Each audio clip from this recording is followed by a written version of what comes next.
Hello, ladies and gentlemen, and welcome back into another edition of Keytime Sports. Please like, comment, share, subscribe to Keytime Sports right here on YouTube, Key City Sports on Instagram, and the Key on Millions.co. Here is my media feed. Here's my media feed. Media feed is right there. And we also have merchandise, live merchandise on this platform. We have t-shirts, jackets, hoodies, sweaters, anything that you need for this winter season, we have it. So go get you a shirt, some sweaters, and a hoodie because I know it is very cold out there during this time of the year. And now we are back to my reaction to week 17. Now, I'm really going to go quick with this. I only want to focus on the games that really mattered, that had playoff implications. So, as far as the first three games of this week on Christmas Day, we all know that the Washington Commanders not having a good season. So the Cowboys, they were the favorite. They won. Detroit, they are experiencing a downfall from what they had over the past 2 years, and we were expecting them to make the playoffs this year. They didn't make the playoffs, and Dan Campbell, he has got to come to the realization where you cannot go for it on fourth down every time in the game. Then we get to the final Thursday night game of the season. Broncos, Chiefs. Broncos, even though that they didn't look great, they came out of Kansas City with a win for the first time in 9 years. So congratulations to the Broncos on getting your first win in Kansas City in 9 years. Then we fast forward to Saturday. Saturday, this had playoff implications. Texans have won eight straight games. The Chargers, I keep on telling everybody, the Chargers are going to Charger. And I'm going to give y'all some statistics. CJ Stroud, 16 of 28, 244 yards, two touchdowns, two interceptions. Justin Herbert, 21 of 32, 236 yards, one touchdown, one interception. Here is the third down offense for both teams. Third down efficiency, 3 of 11 for the Texans, 6 of 15 for the Chargers. I always say a team that goes 3 for 11 on third down should lose, but the Chargers, sometimes they have an offense that may be a little too conservative and that may be too run oriented because against this defense, one of the Texans has the best defense in the NFL. You got to take your shots. You just got to. No matter how good a defense is, they can always allow one big play or a couple of big plays. I don't care. A misassignment from someone can always create a big play for the opponent. But the Texans, they did what they were supposed to do. They were the underdogs in this game. They were. The Chargers seem like they're limping into the playoffs a little bit because they've lost a couple of games after winning over the Philadelphia Eagles. And coming into this game, the Chargers, if they would have won, they would have possibly had a chance for the number one seed. But the Chargers, they don't have a home field advantage when it comes to them being the number one seed. So I knew that wasn't going to happen. The next game on Saturday was the Baltimore Ravens and the Green Bay Packers. Now, Jordan Love, he didn't play at all this game. He didn't. Malik Willis, 18 of 21, 288 yards, one touchdown, zero interceptions. But one thing that I can say is the Ravens, They gave Derrick Henry the ball. Derrick Henry had 216 yards. 216 yards. This is what we've been looking for all season. And now that has a winner take all matchup between the Ravens and the Steelers this coming weekend. For the right, whoever wins Sunday night will be facing the Bills in the first round of the playoffs at home. So, when we look at the Ravens throughout the entirety of the season, yes, they've had bumps in the road all throughout the season, but they still have a chance at making the playoffs. And that's all you can ask for.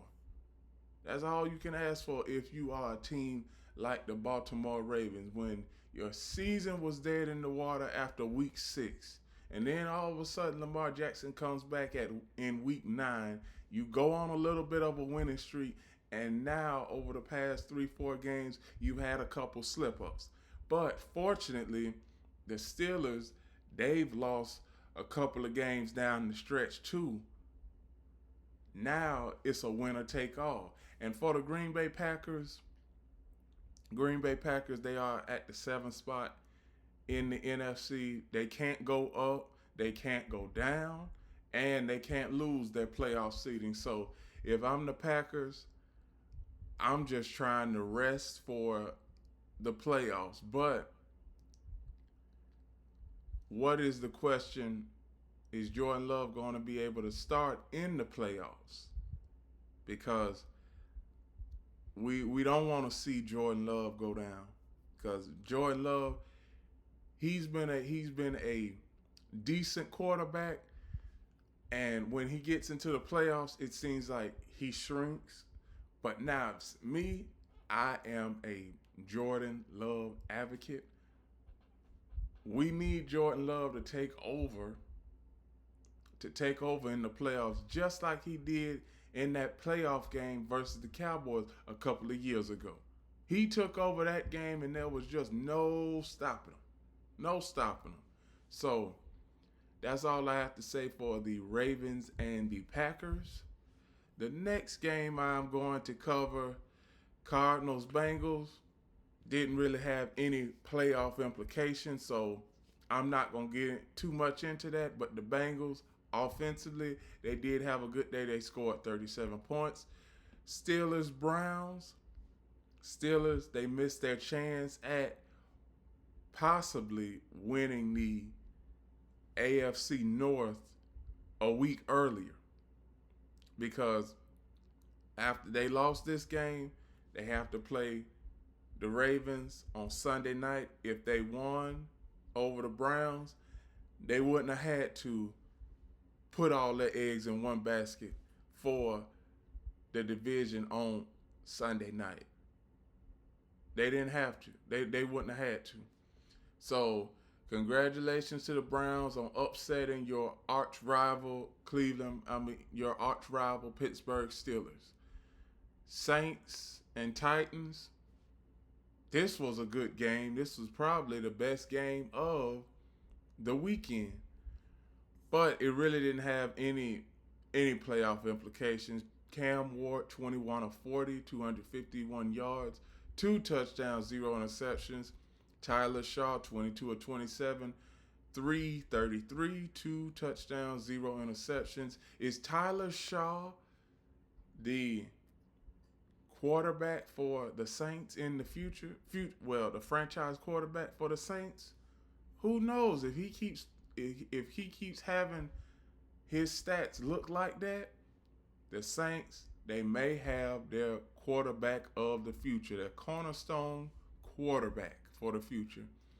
Third down efficiency, Saints 5 of 11, Titans 5 of 15. So this was pretty much a shootout, and the Saints, they won the last 4 or 5 games. They are taking that momentum and riding it into next season. So I believe that the New Orleans Saints will be a formidable opponent in the future. And this is just building blocks for for Kellen Moore and that New Orleans Saints franchise. Now, the next game I'm going to cover, the Jacksonville Jaguars. Jaguars, Trevor Lawrence, 23 of 37, 263 yards, 0 touchdowns, 1 interception. Phillip Rivers, 17 of 30, 147 yards, 1 touchdown, 1 interception. The Jaguars rushing attack, they had 121 yards. Rushing attack for the Colts had 69 yards. Now for the Jaguars, they are still in a battle for the AFC South. Hard to believe that with just 1 week left. But I believe that the Jaguars will win the AFC South. I said coming into the season that the AFC South division would be the Jaguars and the Colts. And I am not, and the Colts are out of it, so the Jaguars are going to win it by default. Because when it comes to the Houston Texans, I believe the Houston Texans, even though that they are going to make the playoffs, but they had a late season run and it may be too late for them. And as far as the Colts, they are the 6th team in NFL history since 1987 to start off a season 8-2 after 10 games and not make it to the playoffs. See, this is why I say early season success, you can't take too much away from that. After October, when it starts getting into November and December, those are where the games are the most critical. You cannot lose a game in November or December, depending on your division, and think that you have a chance at going to the chance of having a long playoff run. Excuse me, America. Now, we get to the Colts, and the Colts, they have to do some reshuffling.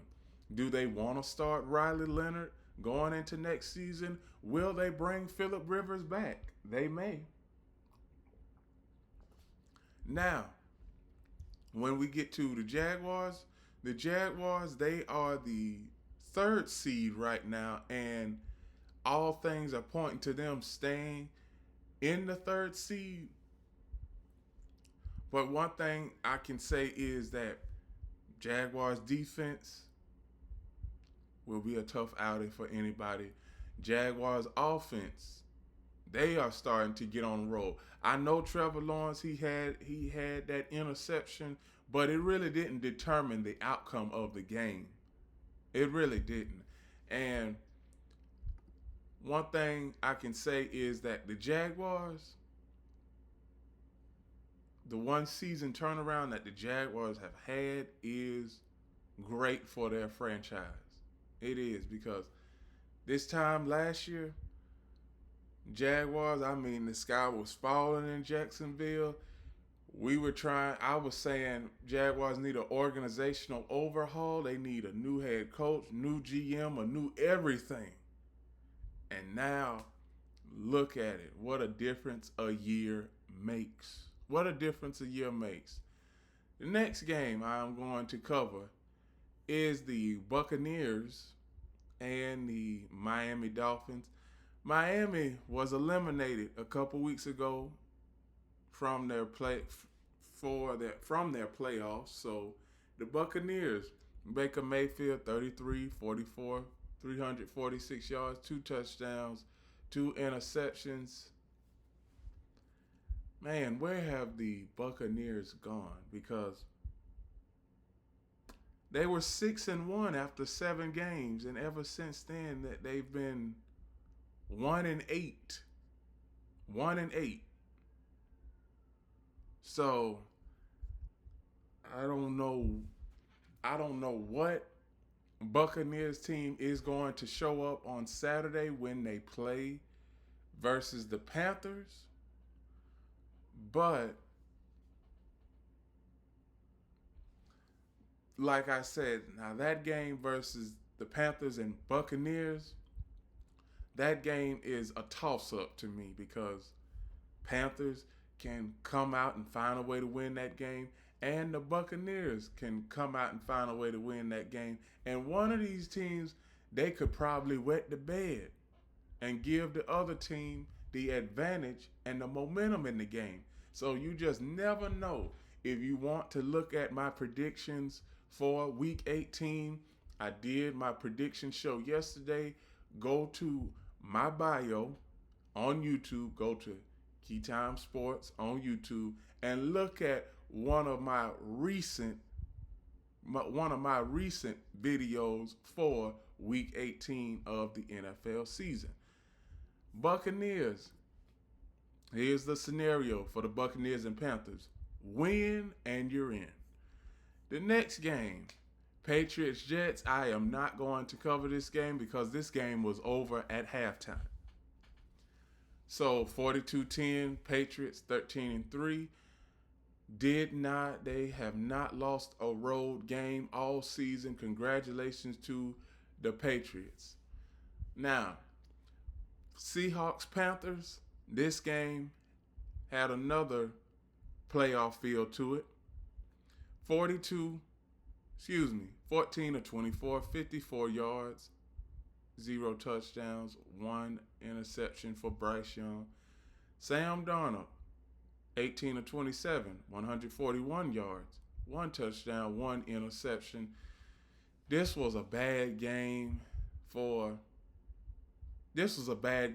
both sides because you had the Seahawks fumbling the ball, you had the Panthers fumbling the ball, and the Panthers, they ended up taking a knee when they were down by 17 with under a minute and a half left in the game. So Panthers, I said the Panthers would be a dark horse to make the playoffs. Now that is still up in the air. I'm 2 for 2 right now. I said the Patriots, dark horse to make the playoffs. They're in the playoffs. The Bears, dark horse to make the playoffs. They're in the playoffs. The Panthers, come on Panthers. Come on Panthers. I would be a perfect 3-4-3. Hopefully they can get a signature win, but the Panthers see throughout this season, they've had alternate wins. They've lost and then they've won. They lost and then they won. Every week it's been like that. Every week. So that's all I have to say for the Seahawks and the Panthers. The next game I'm going to cover, Giants-Raiders. Not too much going on there. Giants blew out the Raiders. Raiders have the number 1 pick. The next game I'm going to cover is the Eagles and the Buffalo Bills. I don't know how much time I'm going to take on this game, but Eagles were very, very fortunate on winning this game, America. Because Jalen Hurts, 13 of 27, 110 yards, 1 touchdown, 0 interceptions. Josh Allen, 23 of 35, 262 yards, 0 touchdowns, 0 interceptions. But here's a glaring stat. A stat that is uncomprehendable. In the second half, the Eagles generated 0 net passing air yards. And they punted on 5 consecutive second half possessions. And they still had a chance. Well, congratulations to the Buffalo Bills, I can say. With all that was going on in the first half, the Bills still had a chance to win. Now, if I'm the Buffalo Bills and I score a touchdown, I'm going to kick the extra point and play for overtime because what the Eagles have shown, what the Eagles shown the Buffalo Bills up to that point is they could not stay on the field consistently. So that's why if I was Sean McDermott, I would have said, guys, we are going for the extra point. We are going to tie this game up, and we are going to play for overtime. But I did not agree with the 2-point conversion. Now, if you get it, fine and dandy. This man is a genius. He gets anointed. But since he didn't, you should have played for overtime. You should have. That's what I'm going to say. You should have. And the rushing attack. Well, rushing attack for Buffalo Bills was 120. Rushing attack for the Philadelphia Eagles was 82. You had Saquon Barkley have 68 yards rushing and everything like that. As far as the Eagles, y'all know I'm a big Jalen Hurts advocate. Even though that I am a Dallas Cowboy fan, I still give my respects to the Eagles. Second time, well, they are the back-to-back defending NFC East champions. First time in 21 years that has happened. Congratulations to all Philadelphia Eagle fans out there. Buffalo Bills fans, you have a yellow brick road to the Super Bowl. You don't have to face Patrick Mahomes. You don't have to face Joe Burrow. You possibly may not have to face Lamar Jackson. Here is the quarterback competition. Well, excuse me, not competition, but the quarterback board in the playoffs for the AFC. Top 3 teams: Bo Nix, Broncos; Drake May, New England Patriots; Jacksonville Jaguars, Trevor Lawrence; possibly Lamar Jackson or Aaron Rodgers in that 4th spot. The 5th spot is the Buffalo Bills. So, Buffalo Bills, you have a yellow brick road. You are the favorite no matter what, reaching the Super Bowl.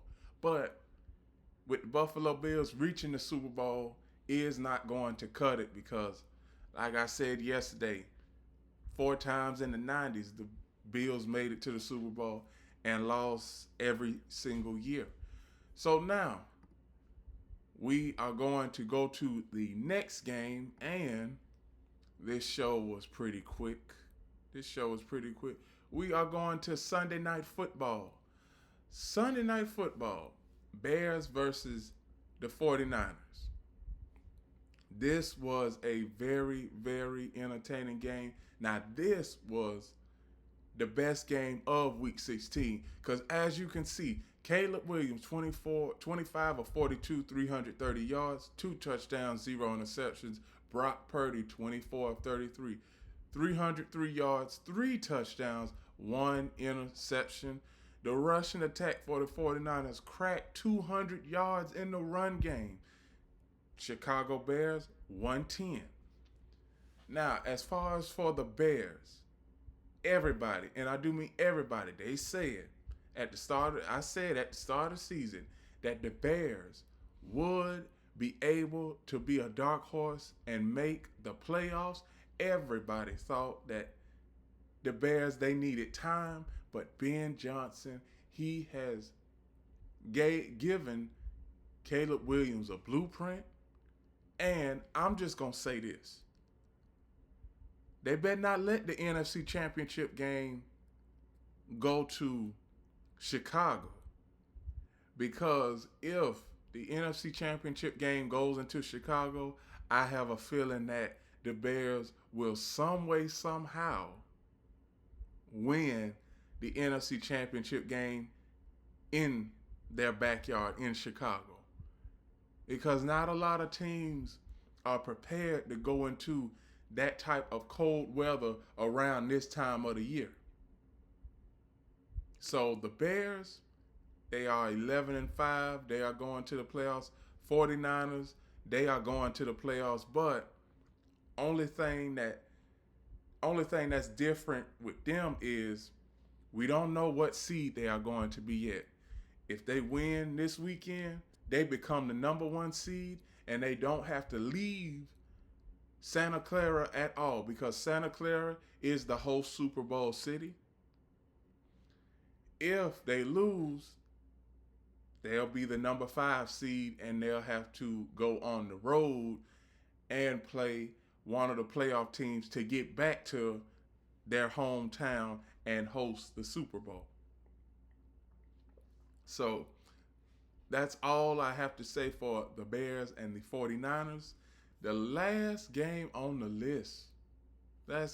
list was last night. The final Monday night game of the season. We are already at the end of the regular season. We only got 1 week left. And we only have,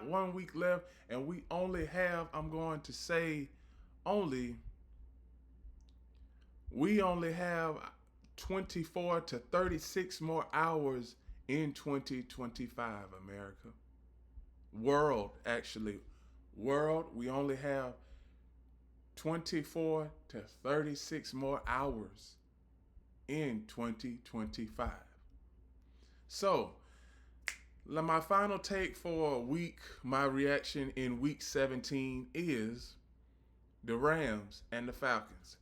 Now, the Rams, they're already in the playoffs no matter what. They cannot move up or drop in the rankings, so I'm not surprised that they lost this game. The Falcons are eliminated from playoff contention.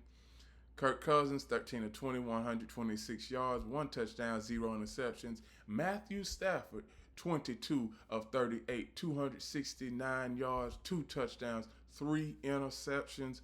The Rams, what has happened over the past couple of weeks? And I'm looking at some glaring issues when it comes to the Rams, because I don't know, it's something that happened in Carolina when they were playing the Panthers. And all of a sudden, it just seems like their offense doesn't have that type of efficiency that it did earlier on in the season, because the rushing attack is not eclipsing over 150 yards like it was. You have Puka Nacua. He had over 100 yards for a 4-game stretch, and now since the Panther game and since the Seahawk game, he was basically non-existent. And you had the Falcons, who led 24-3 at one point, and they almost wet the bed and gave up that lead. And the Rams were about to go and win this game if it wasn't for Matthew Stafford throwing one of those 3 interceptions late in the fourth quarter. The Rams,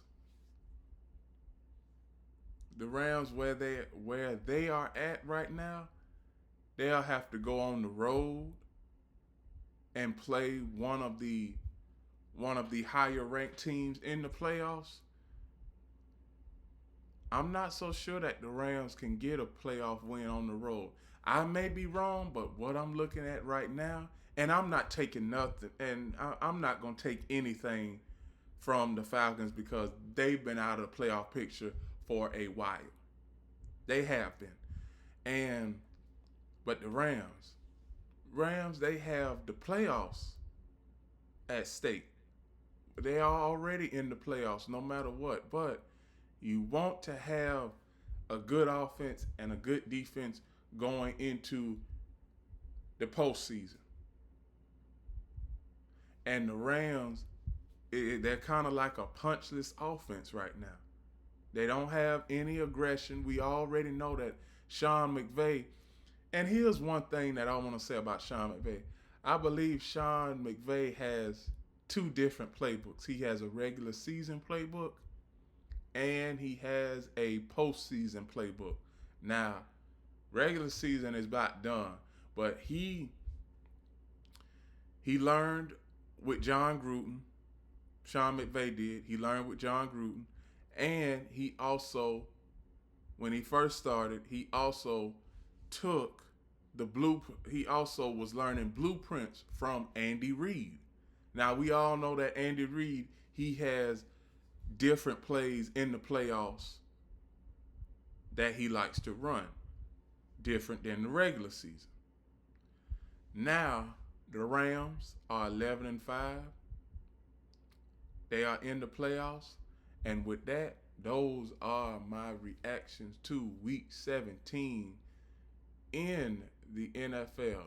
Please like, comment, share, subscribe to Keytime Sports right here on YouTube, Key City Sports on Instagram, and the Key on millions.co. We also have merchandise here. We have shirts, we have hoodies, we have sweaters. We have sweaters that are going to be in 2026. We are rolling out new merchandise in 2026. Here is my media feed. Here is my profile so that you will know that it is me.